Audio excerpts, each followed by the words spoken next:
നല്ലൊരു ദിനം ആശംസിക്കുന്നു. വൃശ്ചിക മാസം തുടങ്ങാറായി.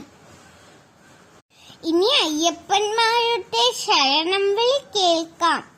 മണ്ഡലകാലത്തിന്റെ തുടക്കങ്ങളുമായി ഇനിയിപ്പോ എല്ലാ അമ്പലങ്ങളിലും പ്രത്യേകം പൂജകളും വഴിപാടുകളുമാണ്.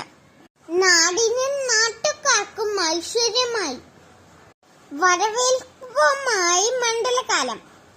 നമുക്ക് ചില വിശ്വാസത്തിന്റെ ഭാഗമായുള്ള ചില പ്രാർത്ഥനകളൊക്കെ ഒന്ന് കണ്ടുവന്നാലോ. മനസ്സിന് ശാന്തവും ഐശ്വര്യവും ഏൽക്കുന്ന ചില കാഴ്ച. മൂലസ്ഥാനം കല്ലേലി അപ്പുപ്പൻ കാവാണിത്. ഇവിടുത്തെ വിശ്വാസത്തിന്റെ ഭാഗമായുള്ള ദിനചര്യകൾ ഒന്ന് കണ്ടുവന്നാലോ. ഇരുവശത്തും ശംഖുകളോട് കൂടിയതും 18 പടികളുമായിട്ട് ആണ് ഈ അപ്പൂപ്പൻകാവ് കാണപ്പെടുന്നത്. പ്രധാന കവാടത്തിലേക്കുള്ള വഴിയാണിത്.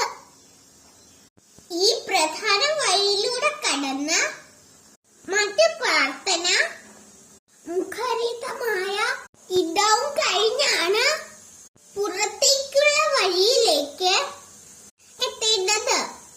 മേൽക്കൂരി ഇല്ലാത്തതും ഭക്തിസാന്ദ്രമായതും അവിടെയായി ഓലമേഞ്ഞതും ഗ്രാമാന്തരീക്ഷത്തോട് ചേർന്നതും തികച്ചും ശാന്തസുന്ദരവുമായ കല്ലേലി അപ്പൂപ്പൻ കാവ്. അടൂർ മണ്ണടിയുമായും അപ്പൂപ്പൻ കാവിന് അനുബന്ധ ചരിത്രങ്ങൾ പറയുന്നുണ്ട്. ഈ കാവിന്റെ ഒരു ഭാഗത്തായി അപ്പൂപ്പന്റെയും അമ്മൂമ്മയുടെയും പ്രതിഷ്ഠകൾ വച്ചിരിക്കുന്നത് കാണാം.